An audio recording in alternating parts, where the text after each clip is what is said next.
Isola Insurance. I forgot to introduce the CEO of the Financial Services Commission, so it was very kind of you to have set it all out so I couldn't make that mistake again. As Paul's mentioned, we started our journey here in Level 39 some years ago, and when I look then and I look now on what's happened in between, it's really quite astounding at the progress that we've been able to make. And that progress has been made by what I consider to be the biggest strength that Gibraltar enjoys, which is this ability to work, the private sector, regulator and the government, table in one room, talking through all the different issues that we have, the challenges that we face, and of course the opportunities. And so when you look at the current flux of Brexit and where you are and where you will be and where we will be too, as a result of us being intrinsically linked to the United Kingdom, to know that there is a jurisdiction that is attached to the UK, which is Gibraltar, and will have continued guaranteed financial services accessing right to the UK market, post-Brexit, whatever happens, is delivering the certainty that we believe the financial services markets need.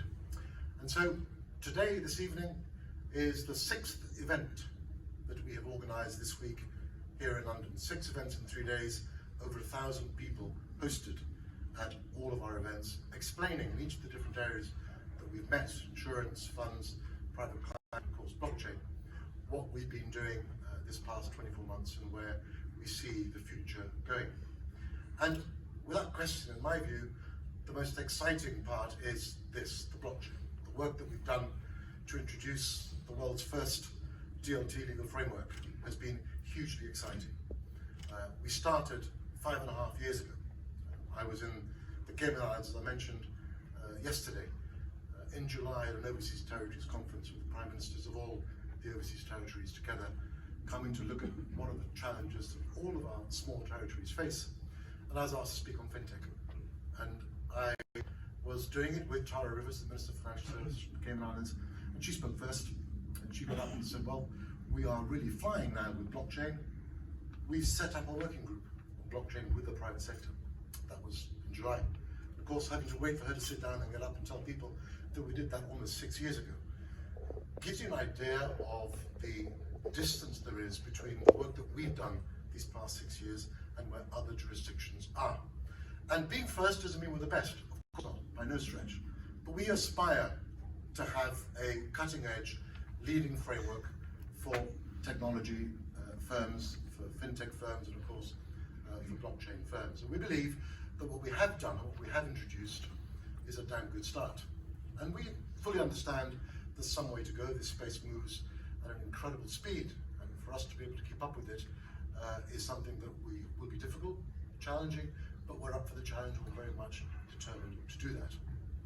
So when you look at the framework itself and what comes next, we've done some work on regulation. We've held back following the FATF recommendations. There's a lot of work going on at the moment on the travel rule, and we believe that we will be well placed to provide a technical solution to ensure that our firms remain compliant. Because of course, as many of you will know, we are a compliant jurisdiction. There is no directive on anything financial services that we have not already implemented. The 5th anti-money laundering directive, which has to be transposed by the 10th of January 2020, we will comply with. We have made a determination that we will meet international standards post-Brexit, and until then, we will comply with every single EU directive in this space.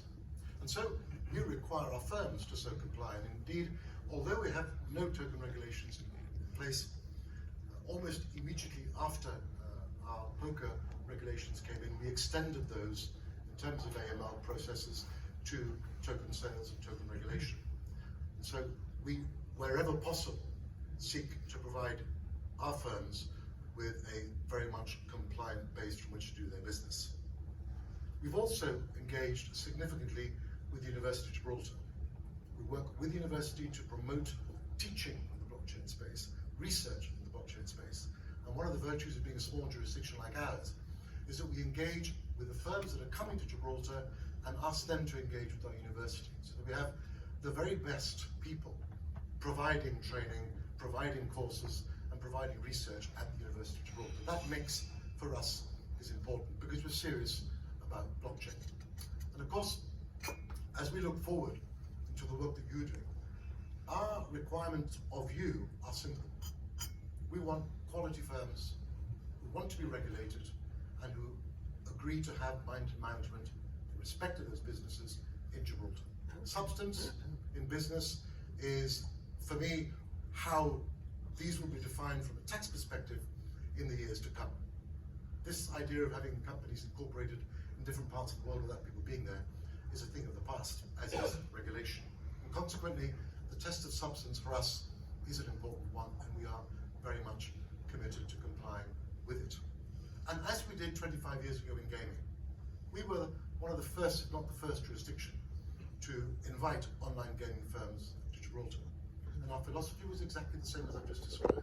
Quality firms, high bar of entry, fully regulated, mind and management in Gibraltar. Today, between 75 and 80% of bets placed in the United Kingdom online are written by Gibraltar companies. And you'd say, my God, they must have hundreds of companies. Well, actually, we don't. We have 15 B2Cs in Gibraltar. And there's no question there's an overlap, a very interesting overlap, between gaming and the blockchain space. There are synergies there that I believe will lead to some exciting opportunities in the years to come. And so, when you consider that there are 15 companies dominating 75% of the UK market, we've done, since the 1st of January 2018, when our legislation came into place, 13 fully licensed blockchain firms from Gibraltar, with another 10 in principle applications that will be approved, and more in the pipeline. So we're going nicely. We have a good volume of firms. We don't want hundreds. We want a small number of high quality firms. They are our stakeholders. They are the people that we are comfortable with, working together to continue the work that we will be doing together in the blockchain space. And so I say to you, if blockchain is your thing, and obviously I assume it is, otherwise you wouldn't be here, Gibraltar is very much your home, and we're very much open for business and welcoming you to come and work with us in this space in a compliant and regulated way that we believe is the only way forward for the sector to succeed. Tokens have had their up and their come crashing down. Without a regulatory framework, it's difficult for those businesses to succeed. Scams are too easy. And in the blockchain space, we believe if it is to succeed, it requires to be in a regulated environment, sensible, proportionate regulatory environment where the regulators understand the business that you're doing and are there to hold your hands and help you through the process. So, a very warm welcome from Gibraltar. I hope to see many of you there, and I'm not going to forget, and I'm going to introduce our CEO of the Financial Services Commission. But before doing that, I would say this. This past 3 years, as we've been dealing with the double taxation agreement with the United Kingdom, as we've been dealing with Brexit and the challenges that has brought to us, and opportunities, we've also been working on a new piece of financial services legislation. That will be implemented or commenced in the first week of January. And that provides our financial services firms with one piece of legislation where we previously had almost 90. And that consolidation work is being done with the Financial Services Commission. Again, as I mentioned at the outset, government, private sector, regulator, sitting around a table, working together to produce products and regulatory frameworks which are workable and easy to use by the firms. Doesn't mean it's easy regulation, it's robust. There's no light touch in Gibraltar when it comes to regulatory standards, but it is a far more fluid and workable relationship with the regulator than you will have in many other jurisdictions. And the new CEO of our Financial Services Commission has been in post now for 4 weeks, a man of a commercial background. He'll tell you more about that in a moment, Mr. Kerry Blight, and it's a pleasure to have him with us and a pleasure to have him working for us in Gibraltar. Ladies and gentlemen, Kerry Blight. Thank you.